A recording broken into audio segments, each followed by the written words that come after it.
Hello, everybody. The Point Forward podcast is back with you. First time, second time since the season has ended. My name is JR Radcliffe. I am with the Milwaukee Journal Sentinel, and I am joined by my colleagues, Milwaukee Journal Sentinel luminaries, Ben Steele and Jim Owczarski. We're here to talk a little about the Milwaukee Bucks, about their draft, about what they might do with the 23rd pick in the first round or the 33rd pick in the second round for that matter. We're going to talk a little about Marquette guys. There's a couple of names that people know, Ozo Ighodaro and Tyler Kolek, who could be available in that first round spot where the Bucks are picking. So Ben is here. Ben brings his Marquette and his Bucks expertise to the table. But Jim, I have to start with you because you wrote at jsonline.com, and honestly, it's just really complicated what the Bucks are facing and all the different machinations that they're up against as far as the salary cap and what can be expected for the offseason. And it's a really big, meaty conversation.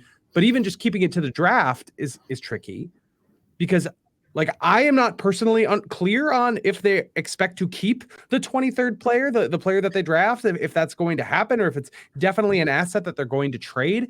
It's very confusing to me. You know, it seems like they might keep a player, but I have no idea. So what do you, just from that standpoint, do you think the Milwaukee Bucks will have one or two new players at the end of next week? Or do you think these are purely assets and nobody should get in? You shouldn't even read the mock drafts because it's pretty likely the Bucks aren't going to keep any of these players. There's a part of me that looks at precedent, and that precedent would be Marjon Beauchamp being selected at 24. There was obviously thought, could the Bucks move that? But they don't really have a whole lot of picks. I believe they don't have one next year. There's swaps involved. So if there's the idea of we need young players who are under contract for the next 5 years, I could totally see John Horst and his staff saying, hey, this is a player we can pick, we can develop, and in 3 years, you know, maybe is some kind of rotation player. That would make all the sense in the world. The second round pick, look, I mean, that's sort of what Andre Jackson was last year. And second round picks have gained some traction as capital of late. Obviously, the Bucks had moved all of theirs for various veterans over the years. They got this one back in the Lillard trade. Actually, that one I can see as being sort of a sweetener, you know, as a, you know, we're going to move one of the veterans under contract. So here's this second round pick to go out with it. So I could see both, right? Like and even with the first round pick being a sweetener of such. Ben, you know, knows the college game very well. This is not a draft where, you know, what's the difference between 23 and 33? What's the difference between 18 and 23? That could either be good or bad for the Bucks, depending what they want to do, or whom they want to trade with or for, JR. So, yeah, I think it either could be really exciting draft night or a very boring one. I will say that sort of the third option here for Bucks fans to consider, just because the Bucks make the picks, let's say they pick at 23, they pick at 33, and there are no trades on draft day. As long as the Bucks don't sign those picks, they can still be attached to a veteran trade the first week of July, the second week of July, because they're not technically signed players. Therefore, they are not an aggregated salary. So, yeah, like, let's say they pick, let's just say Tyler Kolek since Ben's here. Tyler Kolek is drafted at number 23. We go through the whole thing. And then on July 14th, the draft rights to Tyler Kolek and Pat Connaughton are sent off to the ether, right? And it won't count as an aggregated salary because he had not signed his deal. So there's the third loop in there, JR, for people to sort of consider, I guess, as the draft happens and then moves on. So it feels like to me they'd have to have a deal in place in advance of that because you're not going to draft Tyler Kolek just because now the asset isn't the 23rd pick. It's got a name attached to it. So exactly. Any team that wants to trade for a veteran is going to want that specific player. man, Ben, tell me about this draft. Like, what is the difference between the 18th and the 23rd pick, that scenario that Jim mentioned? I mean, it sounds like, honestly, this sounds like maybe the worst draft of our lifetimes. Like, that's kind of how it's being portrayed. So how do you look at it? Like, are the Bucks fortunate to be 23rd because, hey, they could also be number 10 and it wouldn't matter because we're talking about the same level of player?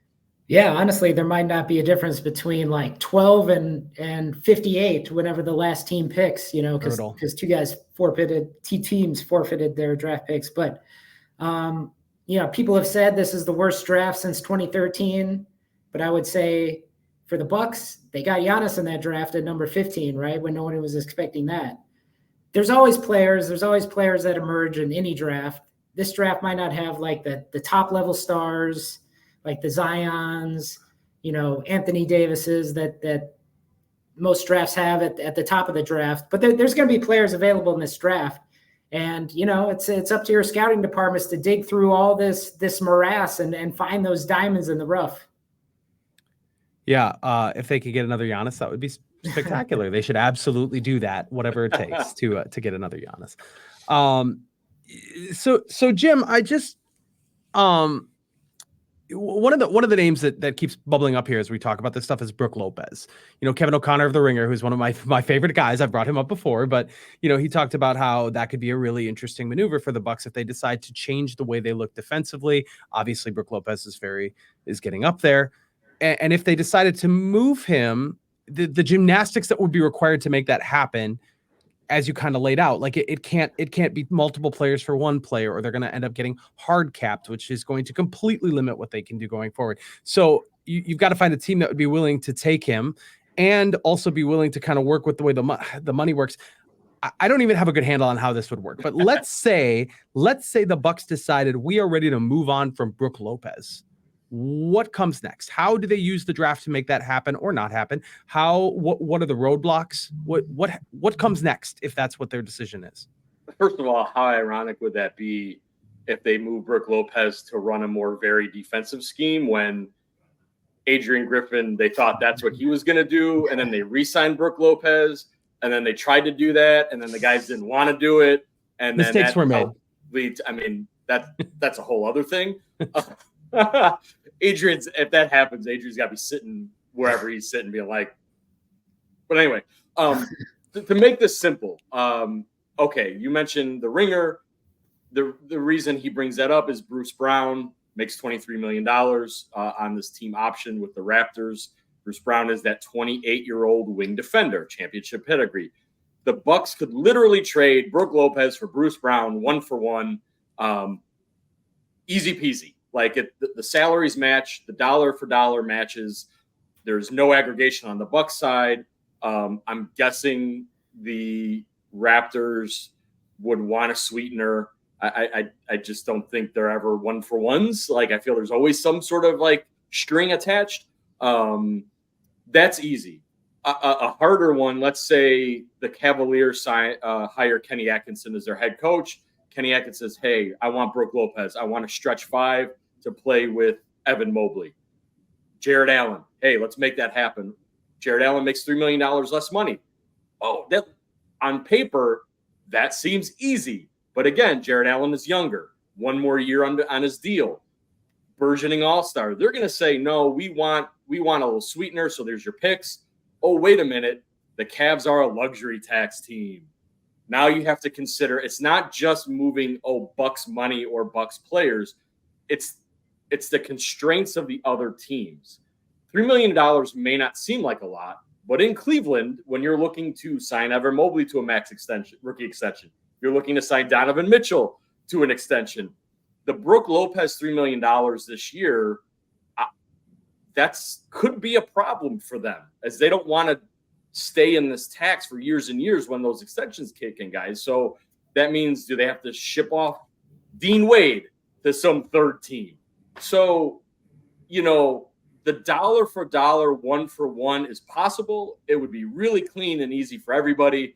But once you get beyond that, it's difficult. And I mentioned Bruce Brown. They traded Drew Holiday because they got Damian Lillard, right? Like, they're not just going to move Brook or move Chris just because. Like, you have to tell me who it is that's coming back that's either an all-NBA, all-star, all-defensive team in their prime can help them win in 24, 25. Bruce Brown might check that box as like an elite defender just away from the rim. And then maybe to Ben, Ben, I don't think Zach Edey and Klingon will be there at 23. No. Is where, where are you looking for maybe that rim protector?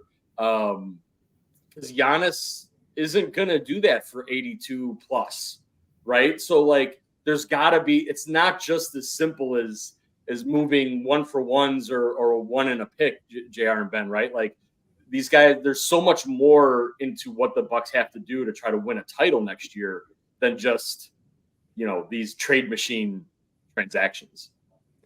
You said Ware. You didn't mean Killel Ware, the 20-year-old from Indiana.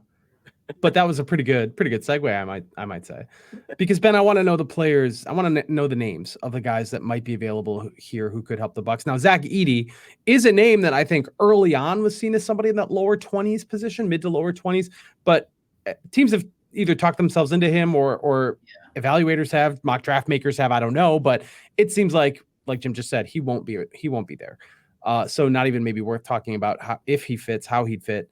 There are a lot of guys out there that I don't think the average Bucks fan has heard of. There's a couple names that might be all right. But as you've looked at this draft, knowing that the Bucks probably want to get a big man, like every team wants to get a big man, I guess that'd be a good place to start. But who are the maybe 3 or 4 names that you've looked at as thinking that's a good fit and they might be available at 23? Yeah, you mentioned Khalil Ware, so we could start with him. Played at Indiana, played at Oregon his first year.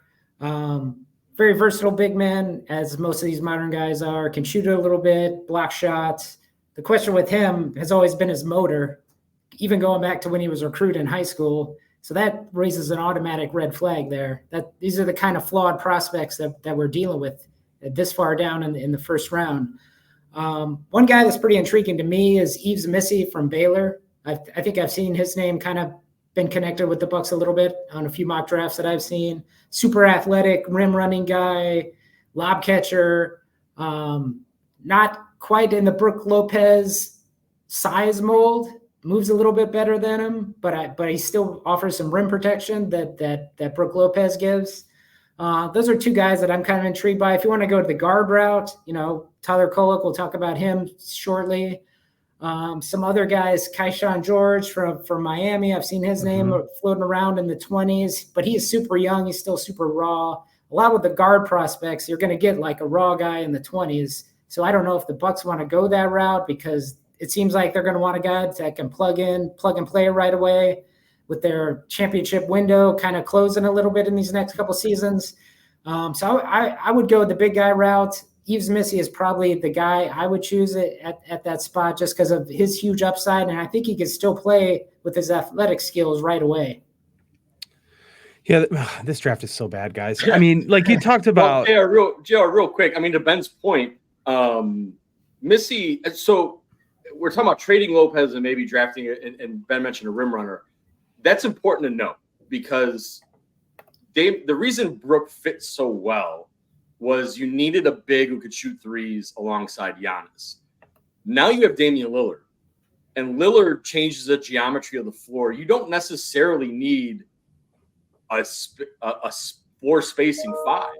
You may need that hard pick and roll run to the rim guy, and Brook did that at one point in his career. He did it a little bit last year, but at 37, guys, I don't know if that's a part of his game anymore, right? Like, he's a stretch 5. He's a 3-point shooting big. So, like, that, I guess, like, it's not just a salary dump type of situation for Brook or get younger. It's like what's the fit now with Dame and with Giannis. So that's why Missy's interesting.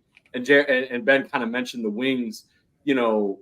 Chris Middleton, it's funny, Ben, like how different these years go. Well, Chris was a junior when he came out. Yeah. Might have been a first-round pick if not for the knee.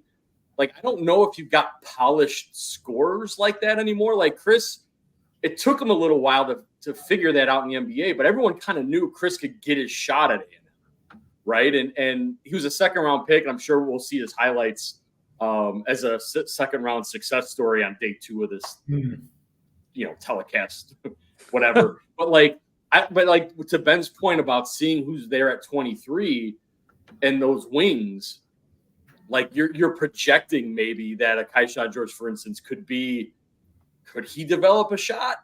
Could he be his own shot creator in 3 years? I don't know. But in terms of Lopez and the bigs, I think that's why you're maybe not seeing an emphasis on, we need a stretch 5 in Milwaukee. I think it's more now with it's definitely the rim protection, but maybe more of a rim runner. Yeah.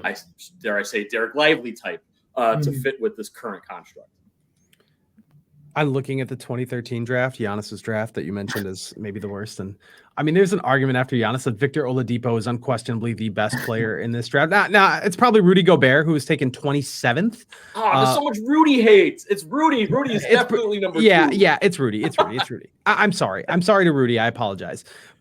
Rudy played 10 minutes a game his first year. Giannis, obviously, we remember, was a project starting out. Now, Rudy was really good in year 2. So, like, it's out there, but the Bucks are now, they have any assets they add. I don't know how much long-term, I mean, they have no draft picks until 2031. Like that is exclusively their own. And they're probably going to trade those too as we go down the line. So like they don't have a future as it relates to what you're looking at for a project draft pick. Well, I don't know. I guess it depends on how you look at it. Ben, let's talk about the Marquette guys, and then we will come back to some Bucks issues. But Tyler Kolek again is going to be in this period of the draft, potentially late first round. Ozo Ighodaro, it looks like probably not. Although I'd be interested if you think as the Bucks get to number 33, relatively early in the second round, if you think Ozo could wind up being an option for them there. What is sort of, as you look at the Marquette guys, like what fits do you think would be best for them? Where do you expect them to go? I mean, what's rolling around your head as you look at the future here for Tyler Kolek and Ozo Ighodaro? Yeah, it's just interesting thinking about Tyler Kolek the last couple of years when he's really exploded, really blossomed. I've always thought he was an NBA player just because of the way he reads the game, and he's so great at pick and rolls. That's obviously an NBA skill. He's probably the best passer in this draft class. That's a skill that translates to any level.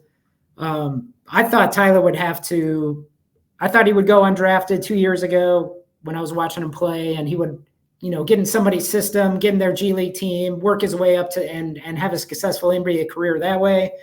Then I thought last year he was going to be a second round pick.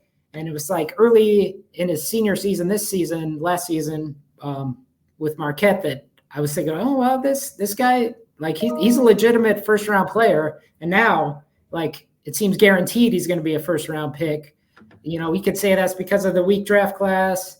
But I think he's just going to be a competent point guard, a competent backup point guard for any team. Any team can need something like that. And as far as when he'll get drafted, it seems like he'll be at least in the top 25. I think like the Knicks at number 25 is probably his floor. And any team that needs a guard, and which for real, like any NBA team is interested in a competent backup point guard. So any of those teams. So I think he's going to be a top 25 pick for sure, just because of his skills. And we could talk about his mental makeup, and I think that's really kind of separates him. He doesn't quite have the physical attributes, which I think are a little overstated a little bit with him. He did have like a 35-inch vertical at the combine, which was bigger than I thought it was. It was much higher than I thought it was going to be. And he's super strong. Like he's stronger than he looks like on the TV screen. He was a good rebounder for his size. But I think just his competitive makeup, and that's what I think is really interesting about Tyler. Like when he came out of high school, like he was at public school in Rhode Island, getting over it. Like he was just hoping for any kind of scholarship he can get. He bet on himself, went to a prep school, started getting low major offers, took the best one he could get at George Mason, coached by Dave Paulson, Scotty guy, as we like to mention on the podcast. We do. Turned himself into the A-10 freshman of the year. His coach got fired. Dave Paulson got fired. Shaka Smart picks him up in the transfer portal. I don't think even the Marquette coaches, they'll tell you this. They didn't even know quite what they had in him. as like a pick and roll guy, because at George Mason, he was more of a scorer. They asked him to do more scoring. So like every step of the way, he's built himself up. And, people could say like, okay, he's reached his ceiling. Like the NBA is so much higher than where he is now. Like he's going to hit a ceiling eventually, but I still think like that competitive nature is going to carry him through. It's carried him through every step of the way so far in his basketball career. So I think he's going to be a serviceable pro for like a decade. And how about Ozo? What do you think of him? Yeah, Ozo's it's quite an interesting case between those two guys because Ozo's got clearly the physical talent. Like you look at it, if you walked in the gym with the Marquette team just like practicing down at the Al McGuire Center, you saw that's the NBA guy right there. He's 6'11", super athletic, can move really well. The thing with Ozo, he just can't shoot. He just can't. He's taken 2 3-pointers in his Marquette career, missed both of them. Any shot outside of 3 feet he's shooting like a funky floater from like the free throw line. But he can guard 5 positions. He can guard. He can switch out of guards if he needs to. He's a super intelligent passer. Honestly, after Tyler, he might be the second best passer in the draft. Those skills, like I said, translate. So I think as long as he lands with the right spot that can take advantage of his playmaking skills, you think like a Denver or like Sacramento who like to use like playmakers at the center position or their big guys. Those would be really good landing spots for him. And honestly, I think the shooting part is a little oversold with him. Like no NBA team is going to say, okay, here a 2nd-round pick. We need you to score, right? Like he's going to get on the floor because of his defense, because of like his playmaking ability and not just like screwing up. That's what they want out of their 2nd-round players. And he's such a smart player that I think like some team's going to take a chance on him somewhere. If, it could be right around where the Bucks are in the 33 position. And he could be like a pretty good fit for this Bucks team as like a guy who played 4 years in college, who's, built his body up and he's not quite raw, but he's still got like several levels I think he can get to. And I think like talking to a lot of people, the shooting I think could come around eventually. I know he's been working on it a lot. His free throw, he's got some obvious touch if you look at his free throw numbers. But now that he's going to be in the NBA, he's going to be working on this. He's not going to class. He's going to devote himself fully to basketball. So I think that part can come along eventually. So I still think with Oso, there's like several levels that he can still get to, despite being like a 4-year player in college. Yeah, it sounds like a bigger Andre Jackson Jr. then. Yeah, it's they're actually very similar players. Yeah. It's funny you mentioned the classwork. Ozo tremendous academically, and so 2 degrees, got 2 degrees in 4 years. Yeah. So very committed to that side of it, which obviously I would never want to make that look like it's a detriment, but you could see how there is some time freed up that he had to dedicate to, the academic things that he was doing. And with both those Marquette guys, like if you're going to, like if you talk to scouts, they talk about betting on the human being, like betting on the person. Both those guys are like super competitive. They're not going to give you any trouble. Tyler might mouth off in an interview, he might drop some F-bombs, but that's about like as bad as you're going to get with those guys. And they're all super competitive, and it shows like both those guys were very overlooked as recruits. Like they were, lower than top 100 recruits in their class. So like to be even in this conversation as like NBA draft picks 4 years later, that kind of speaks to their growth mindset. Tyler Cole, like Lord of Content, as if you are with the Bucks, continue to do what you do in press conferences. It's wonderful. I can't believe I just said growth mindset. Shaka Smart is like seeping into my brain. Like all his talking points are like in my brain now. Yeah, he's got you. He's got you in his thrall, Ben.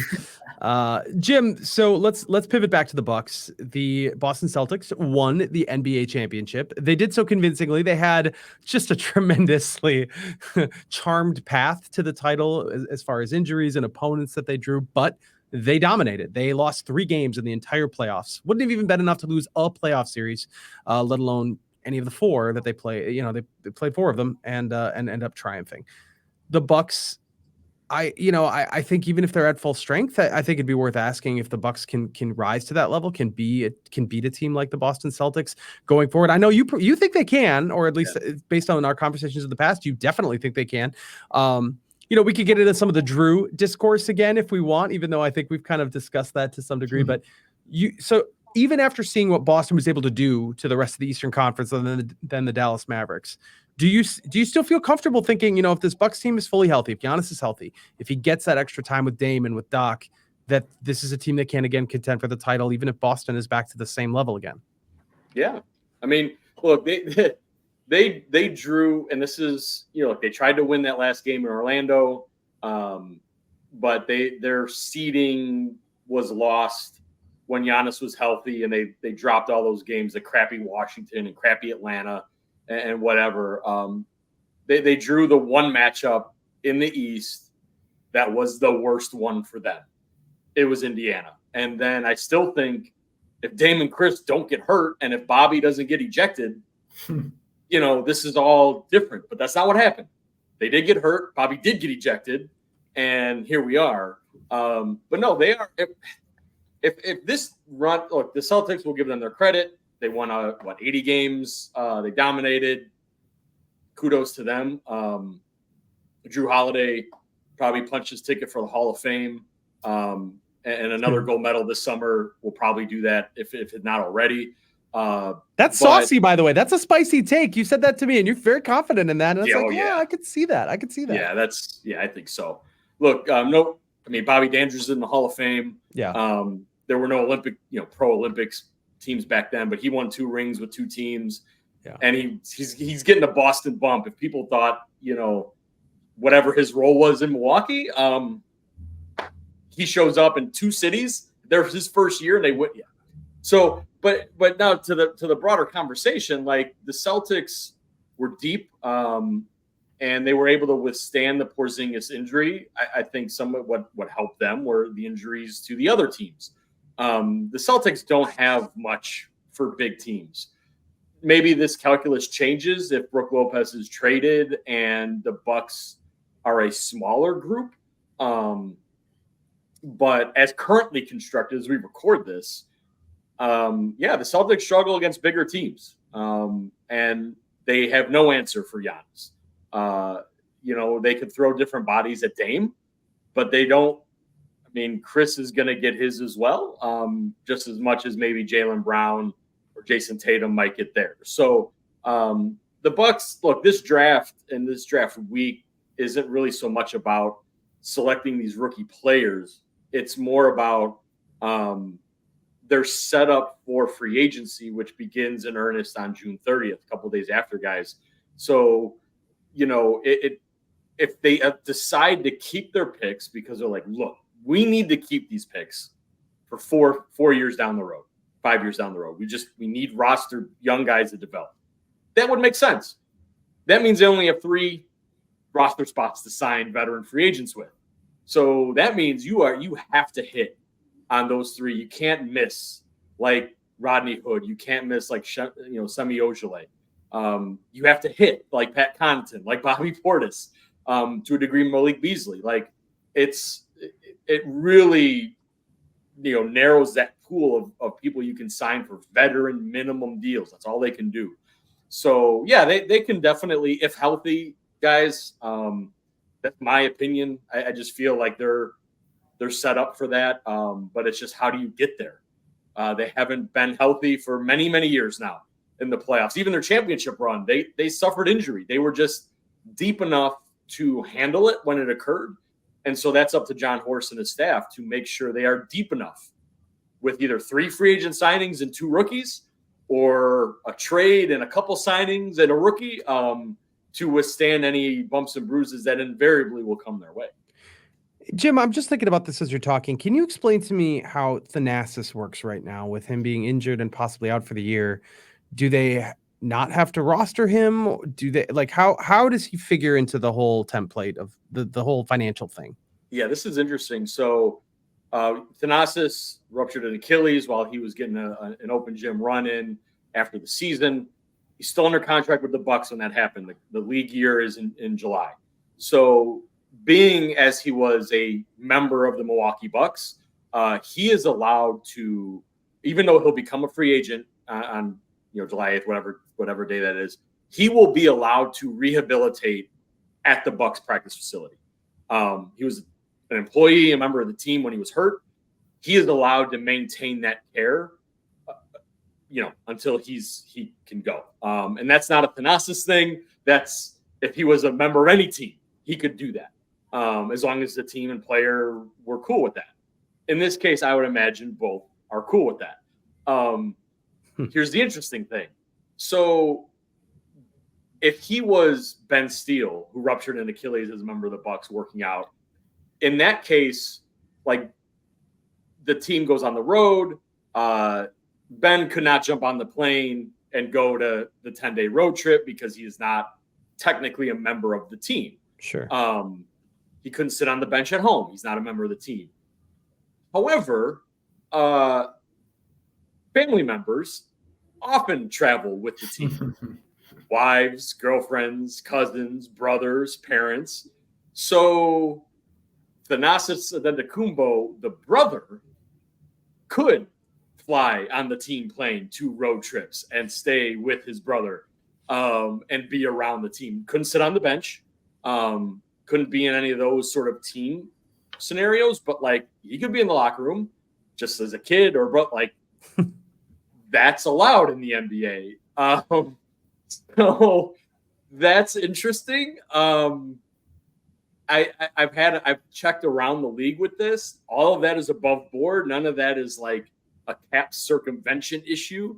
Although enough people that I've spoken to have said, if that's what plays out, other teams would be paying attention to that. And they said they wonder how long that might go before other teams are like, wait a minute, like, how is this dude being able to like travel with the team and go to road games? Now that's like 2 steps ahead. But in terms of just Thanasis, no, they don't have to like sign him to a veteran deal and use up the 15th roster spot to keep him around. He can rehabilitate and work out. I just don't think he could participate in like team activities. But honestly, with the blown Achilles guys, I don't know when that would even be possible to happen anyway. Yeah. And I'm sure once down the line he's cleared to resume, like, oh, you are now like able to do court work. I'm sure they can find non-Bucks, like whatever issues there. And just real quick for fans, no, they're not going to hire him as a coach. Thanasis Antetokounmpo is a basketball player. He has not expressed any desire to retire. So no, there are no, no. Doc Rivers is hiring his coaching staff, and Thanasis is not going to be part of that, at least for the foreseeable future. Ben, Bucks already have like 11 assistant coaches. They don't need another one. Right. It's true. Ben, I want to talk about one of those assistant coaches because I know obviously you do a lot of Bucks stuff as well. You've gotten to know Darvin Ham over the years, the former Lakers coach. By the way, as we're recording this, it was reported that the Lakers have in fact hired JR Radcliffe. So that's going to be interesting. But Darvin Ham is back, reportedly at the behest of Giannis, which makes sense. Darvin Ham was a good part of the championship team that in 2021 seemed to have kind of an ill-fated run with the Lakers. But what is, from what you know of Darvin Ham, what's sort of his specialty? What is the thing that he brings to the table? And what do you think about him being back? Yeah, I mean, he's a beloved figure by fans. He's a beloved figure by players, most importantly, on his team. I think he brings like a very high level of accountability with players. Like he can get away with telling players in a way that maybe a coach who didn't play in the NBA, he can push players that way with criticism that is respected by players. And now he's got, some head coaching experience under his belt. Maybe not the most ideal situation for him in LA with that team, but he got some experience as a head coach. And that always helps on your staff. Doc Rivers has a couple of ex-head coaches on his roster. Dave Yeager's still hanging around, although his name's circulating a little bit in the coaching hiring circles. Yeah, I mean, Darvin Ham, anytime you can bring back a beloved player and a beloved coach, it's always a win in the PR department, in the basketball department, whatever department you want to call it, it's a win. Yeah, for sure.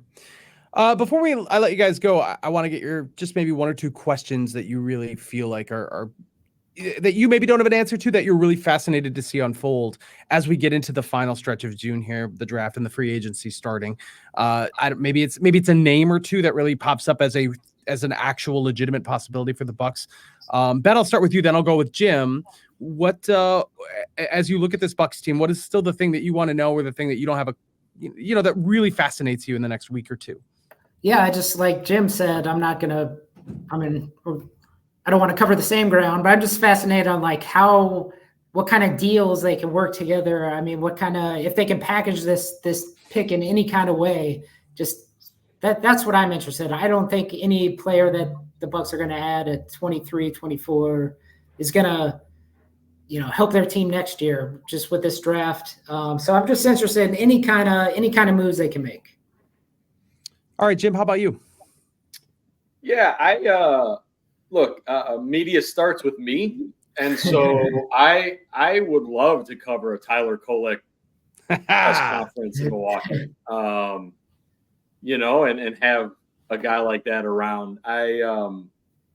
It sounds like he won't be there at 23. It seems like maybe there's some family ties with his agency and the front office of Phoenix, one pick before, at 22, that maybe Tyler Kolek is passing the ball to Kevin Durant. But I'd